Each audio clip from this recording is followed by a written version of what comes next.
चुनाव लड़ लिया आपने, हार जीत तो लगी रहती है, कोई बात नहीं, आप नहीं जीत पाए, प्रदर्शन आपका बेहतरीन रहा और उसके बाद में आप फिर लुप्त हो गए, फिर आप गायब हो गए। लोग कहते भूमिगत हो गए, चुनाव लड़ने के लिए आए थे, ड्रामा किया था 4 दिन के लिए सफाई सुफाई का, वो चुनाव लड़के फिर चले गए। विधायक जी को ये संदेश दें कि अपनी पार्टी का झंडा लेके आप चलें और 10 आदमी साथ में दिखा दें, मान जाऊंगा। ये चैलेंज दे दिया जी विधायक विनोद बयान, अगर देख रहे हो इस इंटरव्यू को, और मुझे लगता है कि देखेंगे ही, देख ही रहे होंगे, तो चैलेंज दे दिया है कि पार्टी का झंडा लेके भी एक बार निकले रोड पे तो पता लगेगा, जैसा कि मलिक साहब ने कहा कि वो कितने लोग इकट्ठे हो। लेकिन आपको लगता है कि इलेक्शन में क्या लोगों ने क्रेडिट दिया था? आपने जो मेहनत की थी, अभियान चलाया था, कुछ लोगों को फैसिलिटीज़ दी थी, उनके एक एनवायरनमेंट उनको क्रिएट करके दिया था आपने कि भी आप यहाँ ऐसे नहीं ऐसे रहिए, शुद्ध हवा में रहिए आप, तो क्या लोग थैंकलेस हैं या थैंकफुल हैं? 7 लाख में 10 साल का डंप किया हुआ कूड़ा अगर उठ सकता है तो 25 लाख रुपए जो महीने के ये खा रहे हैं वो कहाँ गए? ये एक बहुत बड़ा सवाल है भाई, इस पे कमेंट करें आप, इस पे कमेंट करें। वाकई एक आदमी थोड़े से पैसे में पूरे शहर का कूड़ा, 10 साल का कूड़ा इकट्ठा हो रहा था, वो जब उठा सकते हैं तो जो इतना करोड़ों रुपया जो लग गया डे बाई डे, साल बाई साल, वो कैसे क्या हुआ? अब एक रिक्वेस्ट मेरी और है मलिक साहब, एक यात्रा आपने निकाली शहीदों के सम्मान में, आपको कूड़ा नज़र आ गया, शहर साफ हो गया, निहाल हो गए लोग, एक दिन सर रात को भी एक रैली निकाल दो, आपको पशु नज़र आ जाएंगे सर। कोई चौक चौराहा ऐसा नहीं है जहाँ पर गाय सांड इतने ना हो, भरमार ना हो कि आदमी निकल नहीं सकता। शायद ये नज़र आ जाए और किसी न किसी दिन आप शायद इस पर भी कोई अभियान चला दें और ये शहर जो है सुंदर बन जाए और उन पशुओं को भी कोई सहारा मिल जाए। मैं शहरवासियों से एक आह्वान करता हूँ, मुझे इजाज़त दें कि इन पशुओं को छोड़ना का है, एक जगह बता दें, और पशुओं को जहाँ छोड़ेंगे उनका चारे का क्या साधन रहेगा, क्या व्यवस्था रहेगी, ये पॉइंट मुझे बता दें। प्रशासन से पूछ के, सरकार से पूछ के, अगर 1 हफ्ते के बाद एक आवारा पशु हांसी में रह जाए तो मेरे को बता दें। मलिक साहब इतना कर रहे हो तो एक इंतजाम भी आप ही कर लो। मतलब जो मॉब लिंचिंग होती है उसका मैं भी शिकार हो जाऊँ। हांसी हल्के के अंदर जो सरकार को करना चाहिए, सरकार आज के दिन जीरो है। वो 4.5 करोड़ रुपए आपके पर वार्ड के हिसाब से आए हैं, वो 4.5 करोड़ आपके वार्ड में अगर लगे हैं तो आपको नजर आएंगे, अगर नहीं लगे तो पूछिए आप उनसे कहाँ गए वो पैसे, आ गए क्या? और आपने खाने दिया, आप चुप बैठे हैं, कितने दिन चुप बैठेंगे, कब तक बैठेंगे? अपने अधिकारों को लीजिए, छीनिए, बोलिए। अगर आपके बस का नहीं है, आप डरते हैं, निडर होकर मेरे साथ आइए, मैं आपके साथ चलूंगा। आप देख रहे हैं एक मत पोस्ट। हमारी आपसे एक इल्तिजा है, आप YouTube पर जाएं और हमारा जो YouTube चैनल है एक मत पोस्ट, उसे सब्सक्राइब करें और साथ में जो छोटी सी घंटी बनी हुई है उसे दबाएं ताकि एक मत पोस्ट पर जब भी कोई नया वीडियो आए आप तक तुरंत पहुंच जाए। नमस्कार, एक मत पोस्ट में आपका स्वागत है। मैं हूं सर्वेश कुकरा। आज मेरे साथ एक खास मेहमान है, प्रेम सिंह मलिक। तारीफ में 2 बातें मैं आपको बता देता हूं, उसके बाद में तीखे सवाल करेंगे इनसे। पहली तो ये कि इन्होंने पिछला विधानसभा चुनाव लड़ा था हांसी से, और दूसरी बात ये कि हांसी सिटी में इन्होंने एक अभियान चलाया था सफाई को लेके, जिसको आज भी लोग याद करते हैं, और उसके बाद से कुछ हद तक, काफ़ी हद तक हांसी में सफाई व्यवस्था सुचारू हो पाई थी। ये 2 तारीफ मैंने इनकी कर दी, जानकारी मैंने दे दी। सवाल तीखे तीखे अब आने शुरू होंगे। मलिक साहब, स्वागत आपका बहुत बहुत। धन्यवाद सर्वेश जी। चुनाव लड़ लिया आपने, हार जीत तो लगी रहती है, कोई बात नहीं, आप नहीं जीत पाए, प्रदर्शन आपका बेहतरीन रहा, पर उसके बाद में आप फिर लुप्त हो गए, फिर आप गायब हो गए। लोग कहते भूमिगत हो गए, चुनाव लड़ने के लिए आए थे, ड्रामा किया था 4 दिन के लिए सफाई सुफाई का, वो चुनाव लड़के फिर चले गए, क्या दिक्कत आ गई? ऐसा था, देखिए, पहले तो मैंने पूरे हल्के का धन्यवादी दौरा किया, उसके बाद बिज़नेस मेरा क्योंकि दिल्ली में है तो बिज़नेस भी संभालना था, काफ़ी समय से डिस्टर्ब था। फिर कुछ कोरोना पीरियड वगैरह आ गया, उस कोरोना पीरियड में कुछ बंदिशें लग गई, घर से बाहर निकलना दिल्ली वासियों के लिए बड़ा मुश्किल था। उसके बाद जैसे ही वो पीरियड ख़त्म हुआ, किसान आंदोलन शुरू हो गया, जिसको पिछले 9 महीने से मैं रामायण टोल से लेके और टीकरी बॉर्डर तक और बाकी सब बॉर्डर भी, सिंगू बॉर्डर है, गाजीपुर बॉर्डर हैं, सबको पूरे 9 महीने से वहाँ संभाले हुए हूँ और आगे भी मैं पब्लिक के बीच में ऐसे ही रहूँगा। ये तो मैंने भी देखा है और मैं खुद गवाह हूँ। 2 बार मैं भी टिकरी बॉर्डर गया, मैं सारे बॉर्डर्स पे जाता रहता था और जाता रहता ही हूँ इनफैक्ट अभी भी, क्योंकि आंदोलन चल रहा है, वो बात सही है। लेकिन वो हांसी हल्के के लोग कहते हैं जी मलिक साहब चुनाव लड़े थे, वो पता नहीं क्या दिक्कत आई, उसके बाद उन्होंने हल्का ही छोड़ दिया, सुध ली नहीं हमारी। नहीं, ऐसा आप कह रहे हैं, मैंने ऐसा सुनने मेरे को नहीं आया, क्योंकि जहाँ भी, जिस गांव में या शहर में जहाँ भी ज़रूरत होती है मैं वहाँ पहुँचता हूँ। जहाँ जैसे भी खुशी का गमी का पीरियड आता है उसमें मैं वहाँ हाजिर मिलता हूँ। ऐसा कुछ नहीं है कि मैं छोड़ के भाग गया, ना मैं छोड़ने के लिए आया था, ना मैं छोड़ूंगा। हाँसी में रहूँगा, हाँसी का हूँ और हाँसी में ही रहूँगा। एक सवाल का जवाब आपने पहले दे दिया, मेरा अगला सवाल यही होना था, अभी क्या चुनाव दोबारा लड़ा जाएगा? लेकिन लोगों में ये भी भ्रांतियाँ थी कि भाई मलिक साहब दोबारा लौट के आएंगे, राजनीति से मोह भंग तो नहीं हो गया है। तो क्या हल्के की राजनीति, हाँसी हल्के की मैं बात कर रहा हूँ, प्रेम मलिक करते रहेंगे? हाँसी का हूँ, हाँसी में रहूँगा, में रहा भी, हाँसी में रहूँगा भी। और आपको मैं आगे की जानकारी दे दूँ कि मैं अब परमानेंट हाँसी शिफ्ट हो गया हूँ और अब यहीं भाइयों के बीच में रहूँगा। और रही राजनीति की बात, ये समय की बातें होती हैं, सामाजिक कामों में लगा रहूँगा। और राजनीतिक जैसा माहौल बनेगा या जैसा मेरे को मेरी जो सहयोगी भाई हैं, मेरी जो पार्टी के वर्कर हैं, मेरे जो हितैषी हैं, मेरे जो ग्रुप है, वो सारे का सारी जैसे सुझाव देगा उनके मुताबिक चलूँगा। पार्टी के वर्कर की आपने बात की, तो पार्टी सर बता दें कि आजकल पार्टी किस पार्टी से एफिलिएशन है? मेरी पार्टी पूरा समाज का भाईचारा, 36 बिरादरी का, ये मेरी पार्टी है।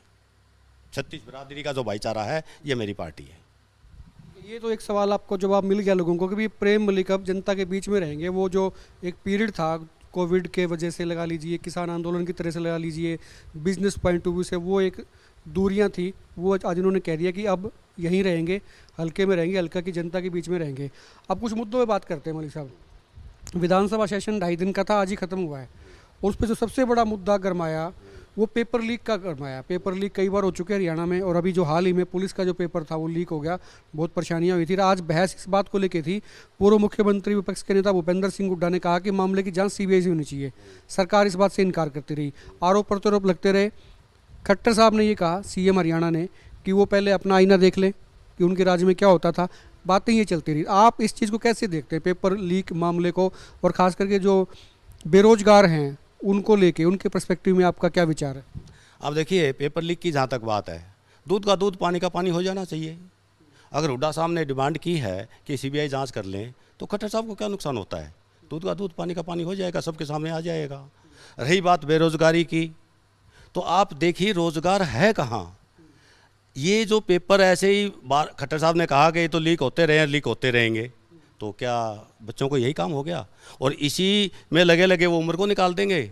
एक बच्चा 2,000 रुपये, गरीब का बच्चा 2,000 रुपये लगा के फॉर्म भरता है, तैयारी करता है, वहाँ जाता है, फिर वापस आता है, रास्ते में कुछ एक दिन हो सकता है ठहरना भी पड़ जाए, दूर दूर पेपर किए थे, तो क्या यही करते रहेंगे बच्चे? ये कोई जवाब नहीं है कि होते रहे और लीक होते रहे और होते रहेंगे। अगर सीबीआई इंक्वायरी की ज़रूरत है और आपको नुकसान नहीं है और आपको ये है कि दूध का दूध पानी का पानी हो जाना चाहिए, करवा लेनी चाहिए। दूसरी एक बात किरण चौधरी ने भी उठाई, तो शाम से विधायक है, कांग्रेस की बड़ी नेता है।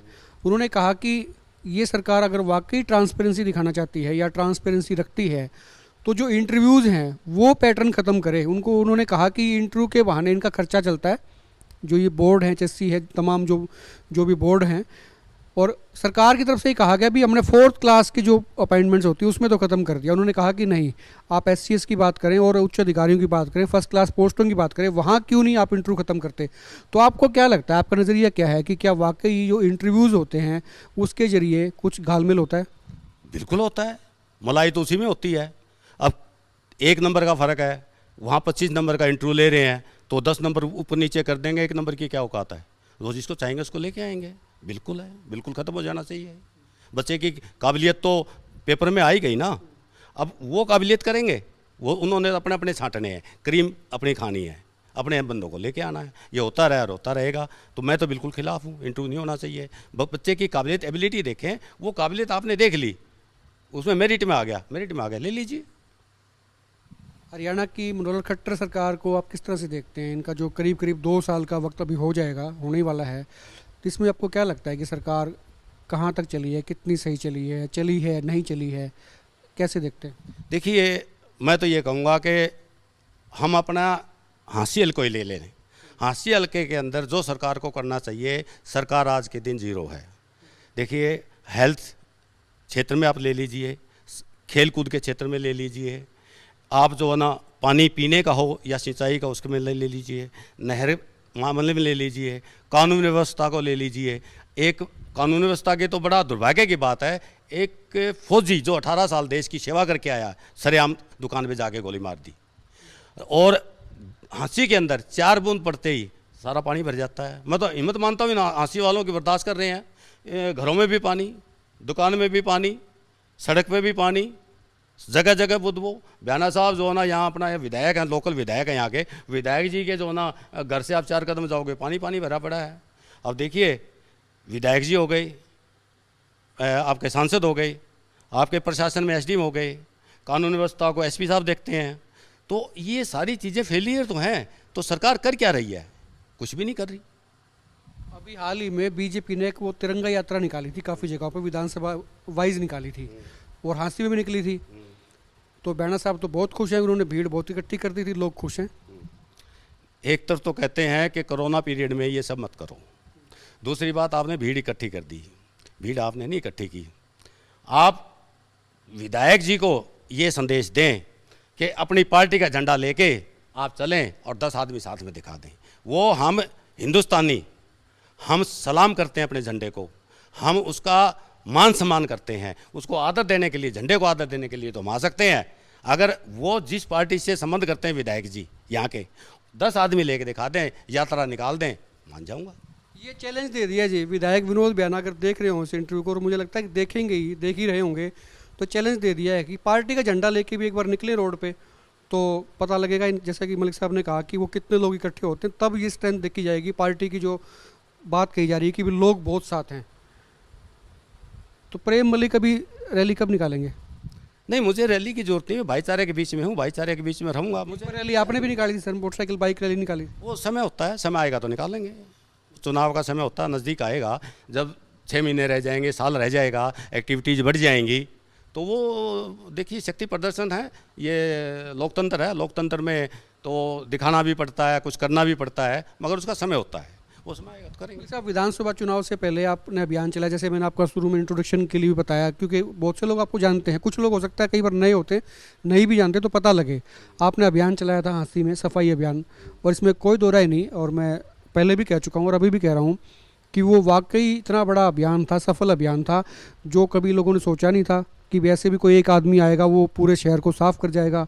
बड़ी शिद्दत से आपने अभियान चलाया, आपके साथ में आपके वर्कर भी थे, आपके चाहने वाले भी थे, जो भी थे, आपकी टीम थी मतलब पूरी, और वो सरकारी तंत्र नहीं चला पाया था, वो आपने चला दिया, शहर को साफ कर दिया। और बड़े बड़े जो वो कहते हैं ना, ढेर लगे हुए थे, जो पहाड़ की तरह बने हुए थे, वो भी आपने साफ़ कर दिए थे। वो हमें भी यकीन नहीं हो रहा था इतनी जल्दी कोई आदमी, एक आदमी आएगा साफ़ कर जाएगा।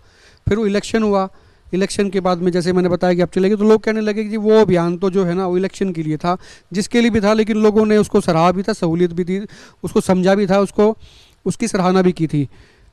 लेकिन आपको लगता है कि इलेक्शन में क्या लोगों ने क्रेडिट दिया था? आपने जो मेहनत की थी, अभियान चलाया था, कुछ लोगों को फैसिलिटीज़ दी थी, उनके एक एनवायरनमेंट उनको क्रिएट करके दिया था आपने कि भी आप यहाँ ऐसे नहीं, ऐसे रहिए, शुद्ध हवा में रहिए आप, तो क्या लोग थैंकलेस हैं या थैंकफुल हैं?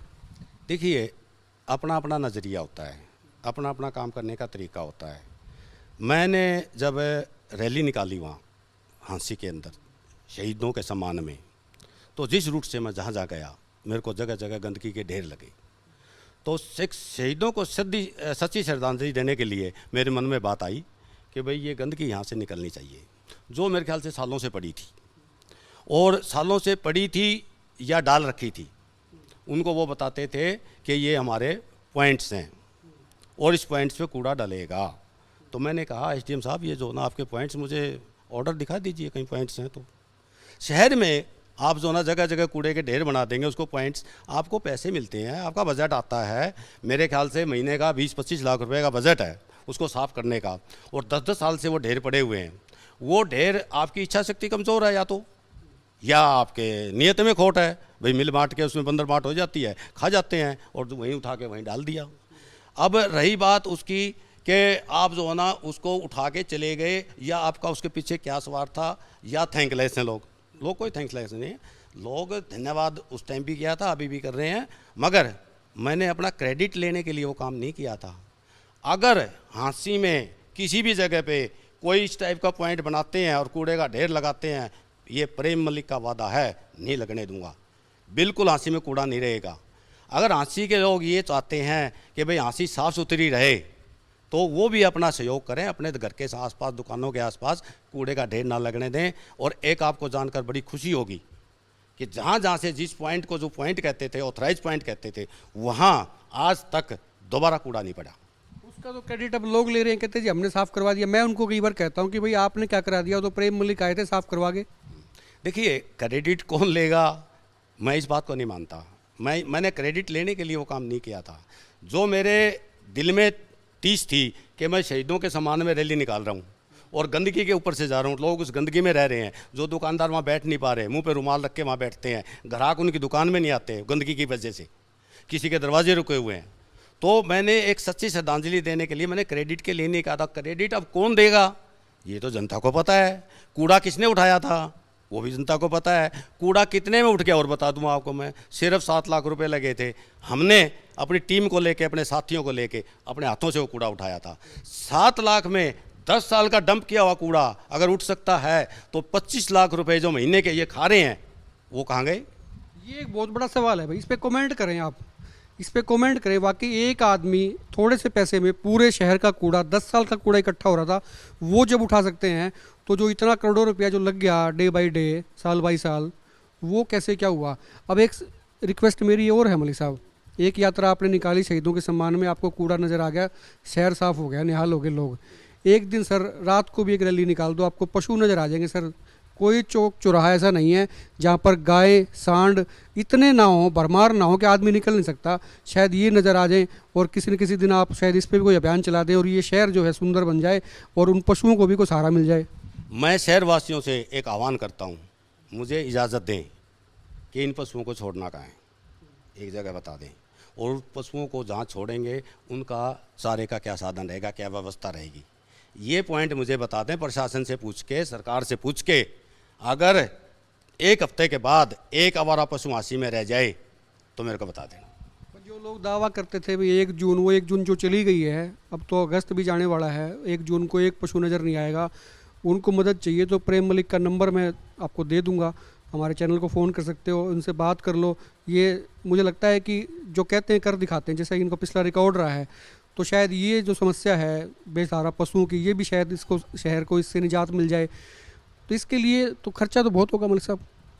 देखिए, मैं एक बहुत गरीब परिवार में मैंने जन्म लिया था, किसान परिवार में, बहुत ही गरीब परिवार में, और मेरे अंदर एक जज्बा था, एक जुनून था, एक जोश था, मेहनत करूँगा और ईमानदारी के साथ करूँगा। वो की कुदरत ने साथ दिया, आप जैसे भाइयों के प्यार से, सहयोग से। तो जो भी 2 पैसे कुदरत ने दिए उसमें से मैं 25% समाज के लिए निकालता हूँ। तो उस 25% में मेरे पास बजट है।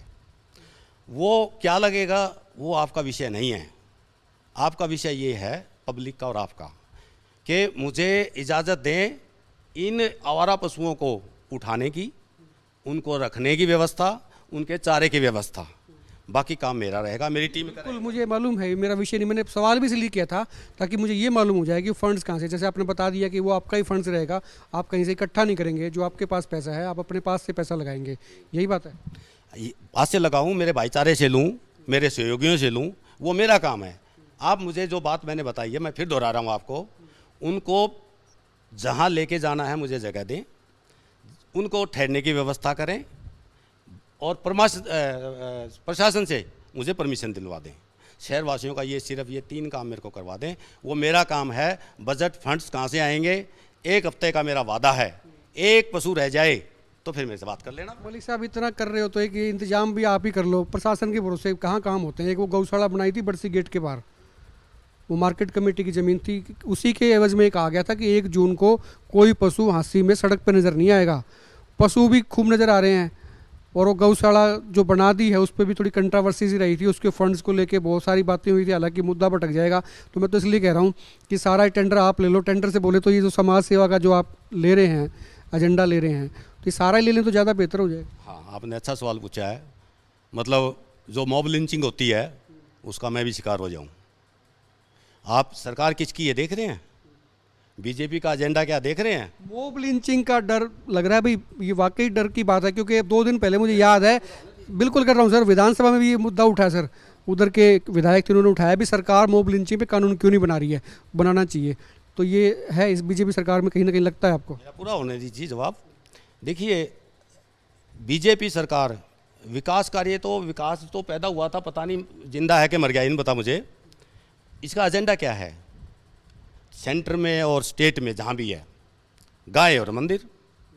आवारा पशुओं में कोई भैंस नजर आ रही है आपको? गऊ माता या पिता वही नजर आते होंगे ना, कोई भैंस नजर आई है? आई है? भैंस की कीमत ज़्यादा है ना सर, वो दूध देती है काफ़ी। ये गाँव गायें जो हैं वो ऐसी ऐसी घूमती हैं जिनका दूध नहीं आता। अब क्या था, देखिए मोबाइल पर कानून क्यों नहीं बना रही है एक समुदाय विशेष को टारगेट बनाने के लिए? अब सपोज मैं यहाँ से गाय का ट्रक भर लेता हूँ और 5 किलोमीटर चलते ही कोई जो ना मेरे को बीजेपी के जो ये तथाकथित जो गुंडे हैं, जो अपने आप को जो ना गाय गो भगत बोलते हैं, जो आरएसएस के जो डंडा लेके आते हैं सड़कों पे, और वो ट्रक को गाड़ी को रोक के मुझे भी मार दें, ड्राइवर को भी मार दें, इसकी गारंटी कौन लेगा? इनके एजेंडे ही सिर्फ 2 हैं, गाय और मंदिर। एजुकेशन बच्चों को दें, देखिए शिक्षा देंगे तो देश आगे बढ़ेगा। हमारी जो नस्ल को कैसे ख़त्म कर रहे हैं ये? शिक्षा बंद कर दी, बहाना कोरोना का हो गया।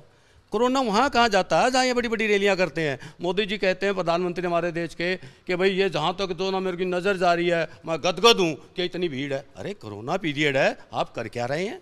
तभी तो क्रिटिसाइज हुए सर, दुनिया ने क्रिटिसाइज किया कि बीजेपी कर क्या रही है। पश्चिम बंगाल में रैली करते हो, कोरोना फैल रहा है, सेकंड वेव जब आई तो उसकी वजह भी यही चीज़ रही, ऐसे ऐसे कार्यक्रम होते रहे। नहीं, ये झंडा यात्रा आपने अभी सवाल पूछा, क्या था ये? कोरोना पीरियड में सोशल डिस्टेंसिंग बनाना पड़ता है, हम भी डिस्टेंस से बैठे हुए हैं, 2 फुट का 3 फुट का रखे हुए हैं कुछ। तो ये कर क्या रहे हैं? इनका एजेंडा क्या है? भारतीय झंडे की आड़ ले रहे हैं। तो भारतीय झंडा हमारा राष्ट्रीय फ्लैग की जो ना जो आड़ ले रहे हैं वो आड़ मत लो, आप अपना बीजेपी का झंडा लेके चलो और वो डंडे झंडे हमारे को दिखाओ और फिर उसके पीछे आप पब्लिक दिखाओ। मैं पहले भी आज में बताई थी, आज भी बता रहा हूँ, एजेंडा ही सिर्फ रहेगा गाय और मंदिर। अरे भाई गाय से तुम्हें प्रेम है, गाय को व्यवस्था करो, शहर में क्यों छोड़ रखी है आवारा? अगर मैं कर सकता हूँ, मैं तो कुछ भी नहीं, एक साधारण आदमी हूँ आपकी तरह। सरकार के पास तो संसाधन है, सरकार के पास हमारे हांसी के आसपास, हांसी ना मिले चलो, हिसार के आसपास लाखों एकड़ ज़मीन पड़ी है जो सरकार के अंडर में है, क्यों नहीं प्रबंध करती? अगर इतनी गाय की प्यारी है तो। आवारा सड़क पे घूम रही हैं, एक्सीडेंट हो रहे हैं, लोगों को सींग से उठा के फेंक देती हैं, कोई गाय का हाथ में टांग टूट जाती है, जैसे चोट लग जाती है, आते जाते के लग जाती है।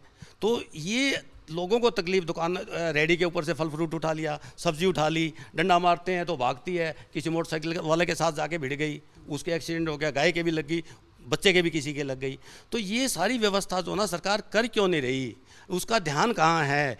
जो हमारे मुद्दे हैं, मुद्दों से भटकाने के लिए, मुद्दों से भटकाने के लिए 2 ही मुद्दे उठा लिए, गाय और मंदिर। गाय और मंदिर, मंदिर के बारे में बोलोगे भावनाएं भड़क जाएंगी, गाय के को छेड़ोगे भावनाएं भड़क जाएंगी।